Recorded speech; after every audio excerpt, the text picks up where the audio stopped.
एक फलाने व्यक्ति थे, वो सोना खरीदते थे। फलाने व्यक्ति सोना था उन। अब सोना तो किसी के पास भी हो सकता, हमारे पास भी हो सकता, वैसे हमना तो नहीं चाहिए है। अगर दे दो तो ठीक रहे, या सोने के लट मिला के दे दो। फलाने व्यक्ति थे, उनके पास बहुत सारा सोना था। अच्छा, पहले के जमाने में पता चल जाए किसी को कि इसके पास धन है तो क्या हो जाता था, चोरी डल जाती थी। अच्छा, अपने अपने कर्म का फल हर व्यक्ति भोगता है, भगवान किसी के कर्म का फल नहीं भोगवाते। आपके पास जब बुरा समय आता है भगवान को कोसना शुरू कर देते, आपकी वजह से हमारे बुरे समय आए। किसी दिन उस गांव में सिपाही रहते थे, पहले के समय में सिपाही जानते हो ना आप लोग, पहरा देते थे। सिपाहियों ने एक दिन सलाह बांध करके जिसके घर में सोना था उस व्यक्ति को मार दिया। मार करके पूरा सोना ले जा रहे थे। सामने एक पड़ोसी रहता था, उसी समय वो बेचारा लघु शंका के लिए बाहर निकला। अब जब इतना हो गया तो बाहर निकला। जब वो बाहर निकला तो उसने देखा कि ये फलाना व्यक्ति सोना ले जा रहा है। वो राजा का सेवक था, सिपाही था, चुरा करके सोना ले जा रहा। तो उसने पकड़ा, ये तो मेरे पड़ोसी का सोना लेकर के जा रहा है, ये कहां ले जा रहा है? सिपाही ने कहा, एक काम कर, कुछ सोना तू भी ले ले, कुछ सोना हम भी ले लेंगे और किसी को पता नहीं चलेगा। पड़ोसी ने लेने से इनकार कर दिया। ना ना, मेरा पड़ोसी था, मैं बिल्कुल नहीं लूंगा, ये सोना उसका वापस कर। सिपाही ने फिर समझाया, सुन मेरी बात, अगर तू मेरी बात नहीं मानेगा तो जिंदगी भर पछताएगा। बोले बिल्कुल पछताए, लेकिन ये सोना मैं नहीं छूंगा। अब सिपाही तो सिपाही, उसके पास पावर था, चिल्ला दिया उसने। 8-10 सिपाही आ गए, सब आकर के खड़े हो गए। बताओ महाराज क्या हुआ? अरे बोले इस पड़ोसी ने सोने के चक्कर में अपने सामने वाले पड़ोसी को मार दिया, और देखो गठरी में बांध करके सोने को ले जा रहा, जो कि पड़ोसी ने नहीं मारा था। मारा किसने था? सिपाही ने। अब जब वो सोना लेकर के गया तो सभी सिपाहियों ने गिरफ्तार कर लिया, गिरफ्तार करके जेल में डाल दिया। अब जब वो लेकर के गया तो कोर्ट में केस चला। जब कोर्ट में केस चला तो कोर्ट में तो केस बड़ा तगड़ा चलता है। जज ने केस की सुनवाई करते करते करते करते करते अंत में पड़ोसी को मृत्यु का दंड दे दिया, यानी कि फांसी की सजा बोल दी। अब पड़ोसी चिल्लाने लगा, हाय राम, ना तो मैंने किसी को मारा, ना मैंने किसी का मर्डर किया, ना मैंने किसी को हाथ लगाया, मारा सिपाही ने, फांसी की सजा मुझे दी जा रही। भगवान मेरे साथ तुमने कितना बड़ा पाप किया, इस संसार में भगवान नहीं है, हे भगवान मुझे फांसी दी जा रही। वो चिल्लाए। अंतिम दिन उसकी फांसी थी, वो जेल में चिल्लाए। उसको सिपाहियों ने पकड़ा, फांसी के फंदे पे ले जा रहे थे तो और तेज तेज चिल्लाए, मुझे फांसी दे दी, भगवान के घर में देर नहीं अंधेर है, भगवान ने मेरे साथ बड़ी बेईमानी की। होता ना, सुख आ जाए तो भगवान, दुख आ जाए तो फिर भगवान को सुनाना शुरू करेगा। जज का दिमाग खराब है, यार इतना चिल्ला रहा, ऐसा तो नहीं मैंने कोई गलत कदम उठा दिया हो, इसने ये पाप किया ना हो और इसको इस पाप की सजा मिल रही हो। जज ने एक प्लान बनाया।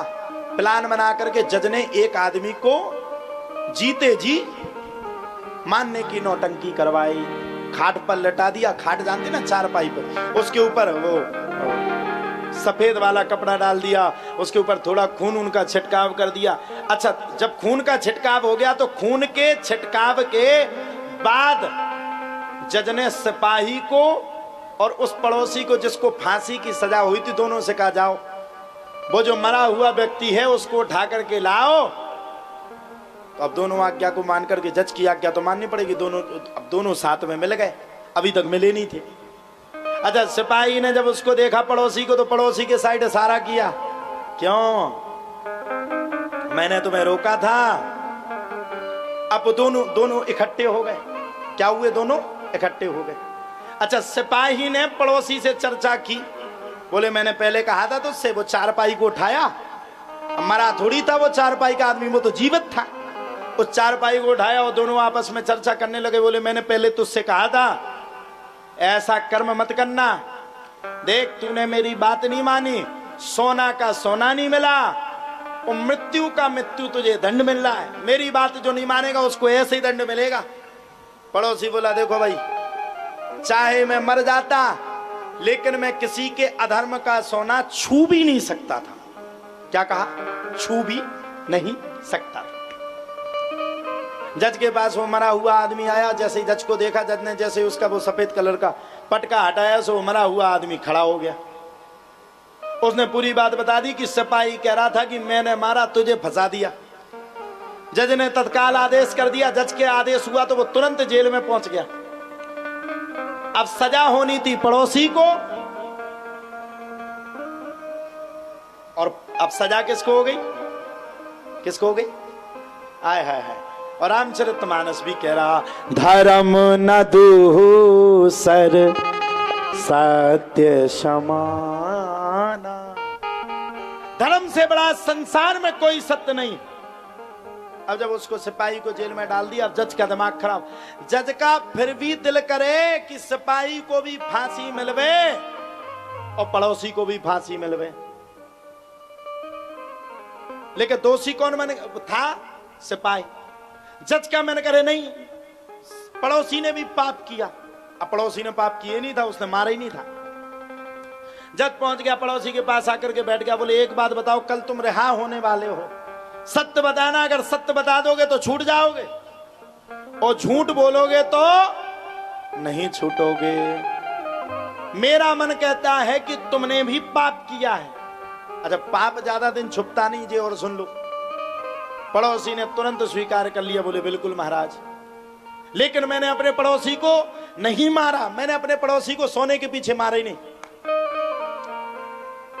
फिर बोले भैया कौन सा पाप किया तुमने? बोले महाराज किसी से कहोगे तो नहीं? बोले बिल्कुल नहीं कहूंगा। बोले मैं बताता हूं। बोले क्या? बोले कुछ वर्ष पूर्व मेरी पत्नी का किसी दूसरे पति से संबंध था। मैं नौकरी करने के लिए बाहर जाता था, एक दिन वह आदमी मेरे सामने फंस गया। मैंने उसको समझाया, भैया ऐसा गलत कर्म मत करना, आज तो तुम्हें क्षमा किया, फिर नहीं करूंगा। एक बार कहा, दो बार कहा, तीन बार कहा। जब वो बार बार ना माने तो आज से कई वर्षों पूर्व मैंने उसको कुल्हाड़ी से काट करके वो गंगा जी में फेंक दिया। और बोले मैंने सोचा कि वह मेरा पाप छुप जाएगा, लेकिन वह मेरा पाप, कई वर्षों का पाप मुझे जेल में ला करके खड़ा कर दिया। अंत में जज ने अपनी उसमें वो लिख करके तुरंत आदेश किया कि सिपाही को भी फांसी मिलवे, और किसको मिलवे? और साथ में पड़ोसी को भी फांसी मिलवे।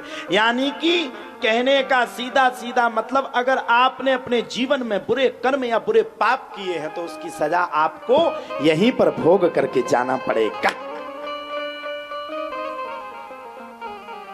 यहीं पर भोग करके। मैं बहुत स्पष्ट प्रवक्ता हूं।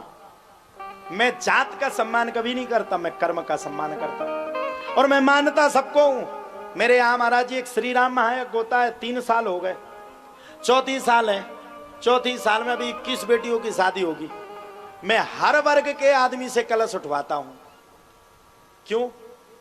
हरि को भजे सो हरि को होई। भगवान को भजने वाला जात से संबंधित नहीं होता,